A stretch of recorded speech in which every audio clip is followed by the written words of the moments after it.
It is no excuses. There is no I can't. It's find a way. You gotta go back to this job and act like everything's okay. And I just want to say this. I want to let you know that I see you. I see you. So today I'm here to talk about the movie Straw. And if you haven't seen it, you need to watch it because it is, I mean, overall it's an interesting movie. It is good. It does have a twist at the end. But that isn't the aspect of it that I'm talking about. Today, I want to speak about the single mother side of the movie and the real rawness that Tyler Perry brought out in this movie, and some of the aspects of the movie that depict what a single mom goes through, or some of the things that they can go through. I know not all single moms go through the same things, but a lot of these things are accurate for different single mothers. So I just want to have that conversation. Can we talk about it? I just want to talk about that aspect. So like in the first 20 minutes, I mean, a lot of things are already pointed out, but like, let's just go ahead and get into it. As soon as the movie starts, the messy house, the way that he highlighted, it may not be always to this extent. I mean, because the house was ridiculous, but it's not always to that extent. But just let's talk about how a messy house in general, having kids and being the only one needing to keep things in order, sometimes with the help of the kids, depending on the age, and sometimes not. But I just want to say, a lot of times a messy house isn't just that. It isn't just, oh, the house is a mess because the kids do what they do. It's just you have to work, you have to, you got all these other things going on. Sometimes it's actually a reflection of your mindset. Sometimes it's a reflection of the things that you are going through internally. And when you're a single mom, sometimes your mind tends to be all over the place. You're trying to remember everything. It's kind of like, you're in this moment and you're doing this, but your mind is thinking about all the things that you have to remember for you and the kids, the house, the money, all categories of life. And it doesn't always look organized. It doesn't always look neat. And sometimes, your home is just a reflection of those internal things that are going on, especially when you don't have help. And all I'm saying is it can be a extension of the reflection of your mental environment or the things that you have going on. So next I want to talk about some of the things regarding the supervisor. Now, don't get me wrong, that supervisor was completely disrespectful and really it was extreme. But just generally speaking, supervisors can have a lack of understanding for a single mother situation. I was once in that position and it wasn't fun. I mean, they can be an asshole. They don't know what you really, they don't know the personal things that you really have going on, the things that you're dealing with, again, mentally. They don't know what you are trying to keep together that is literally falling apart in your life. And sometimes they aren't sensitive to it as well, or sometimes they aren't aware, but other times they just don't care. A job is a job. You can be replaced today or tomorrow, and so that's kind of how they carry things. In the movie, when she was literally one check away, I mean literally living like shelter wise, check to check. She did eventually make him aware. I mean, it didn't matter to him either way. We all know that. But at the end of the day, in the beginning, these were the things that she was dealing with. Okay, she needed to get this check or pay this money in order to not be evicted. Literally being one check away from not having a home for her and her daughter. And you're dealing with higher ups that either do not care, are insensitive, or just don't understand.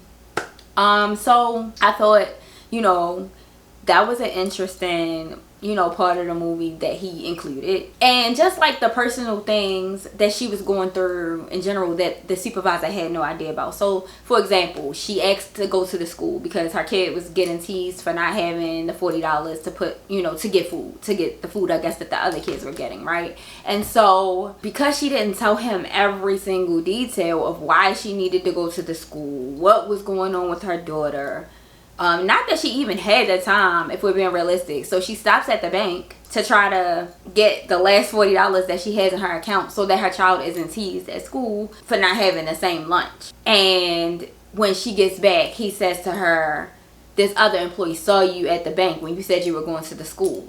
She then explains, I had to go to the bank to get the money to take to the school. But it's just the principle of the fact that you never know what's going on. And these are the things that single mothers do go through. Like, we just have to stay on top mentally of everything and be vigilant of everything that's going on, everything your kid needs, how you're going to get it done when you only have 30 minutes to do it. And in her case, she was given 30 minutes and it took 2 hours. You know, like, it's just all these things that are sometimes stacked against you.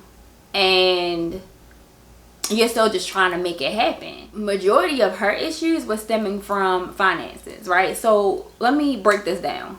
Her kid was taken away because, oh, the child shows up dirty. She couldn't afford the gas bill, so she wasn't, I guess she said she was washing her kid up, but who knows. But if you don't have the things to wash her clothes or wash her, you know, it then becomes an issue because your child is now in this regulated place called school, and they're noticing, oh, the reason she was given, your child is dirty, your child is tired, she's in an apartment building where they're blasting music all night, and then on top of that they're like, oh, well, she comes hungry, right?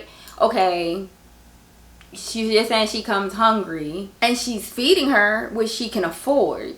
She did feed her, because even in the video, you know, even in the movie, it was noodles, okay? But they were saying the kid's really hungry.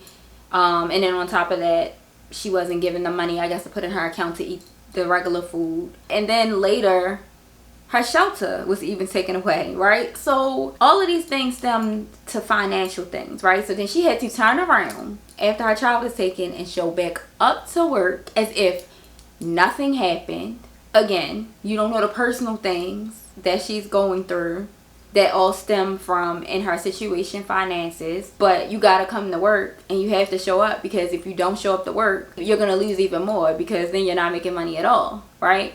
And that, I'm sure, would be mentally draining on anyone. You gotta show up. You gotta show your poker face. Even though your kid literally just got taken away.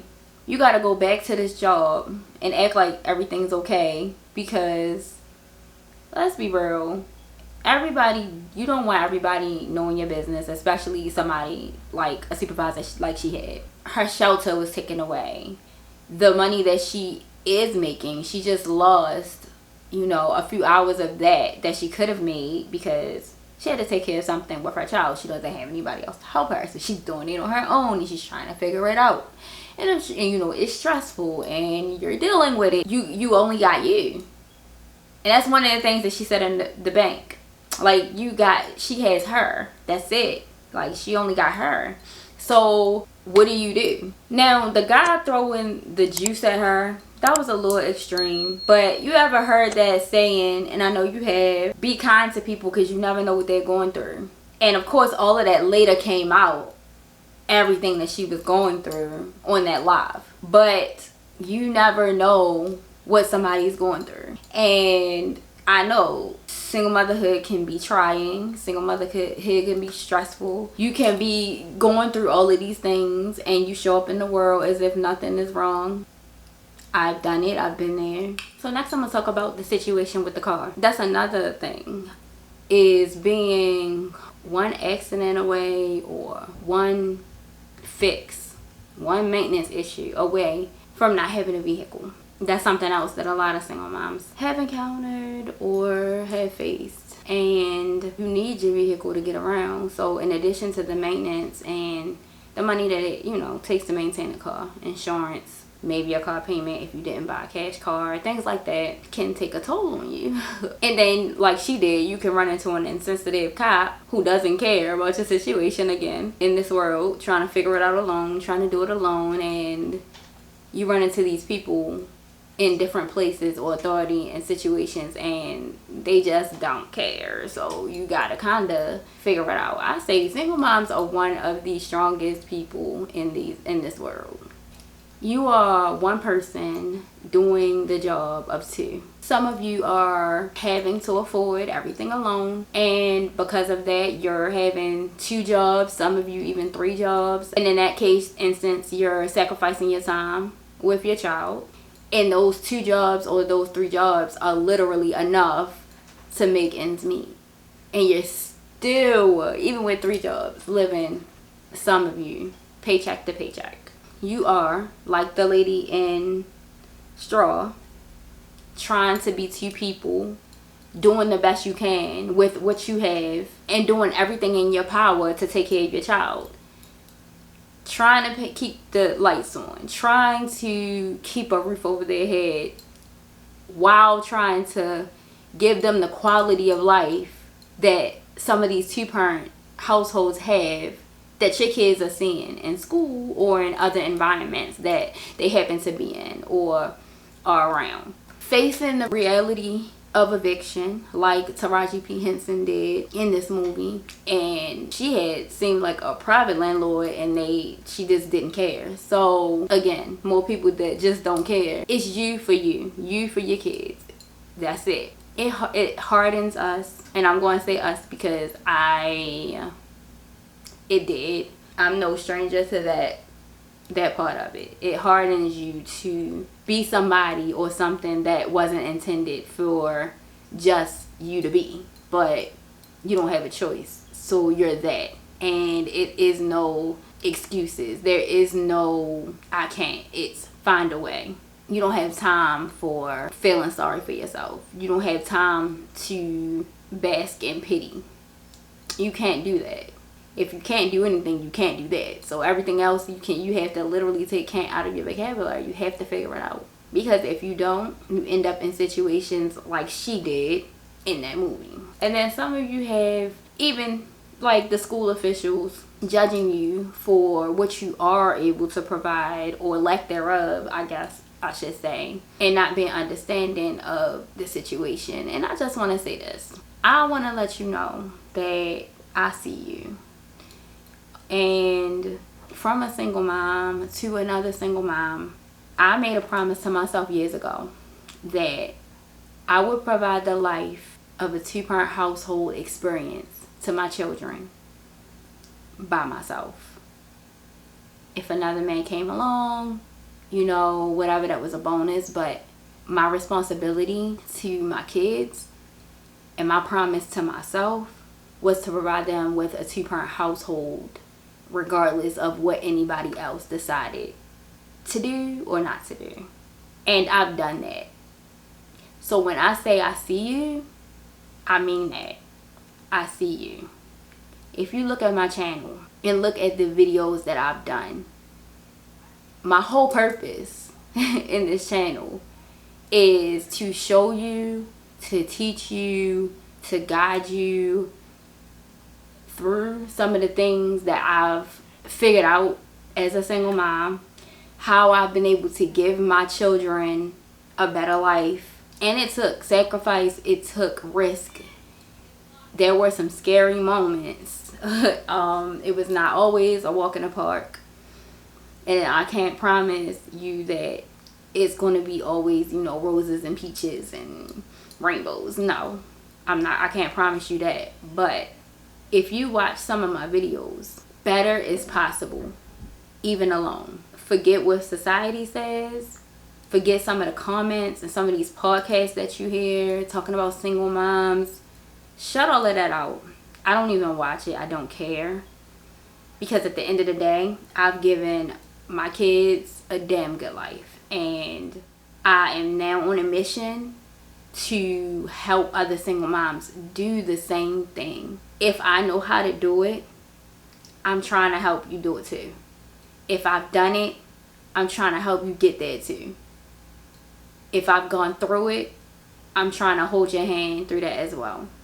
And so below you will see a wait list for Single Mom to Self-Made, a membership that I am about to launch very soon. And in this membership, I'm showing single moms not only some of the things that I talk about on my channel, But mainly in the event that you lose a job, or that you're at the mercy of a boss or someone, whenever they feel like it, can lay you off or take your child's livelihood and income away.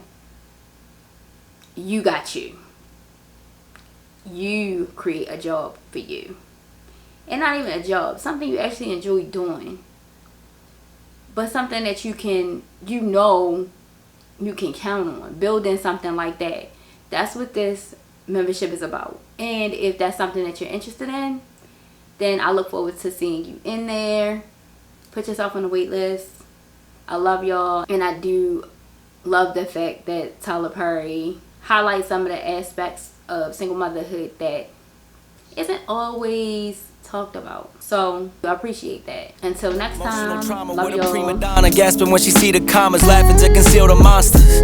I feel like Kanye when he lost his Donda. When my father left me, you were there to heal the pain that conquered. I never pay you back for what that meant to me. Some scars just fade physically, but never leave mentally. It's weird when people spiritually connected turn to enemies, and memories turn to villain origin accessories.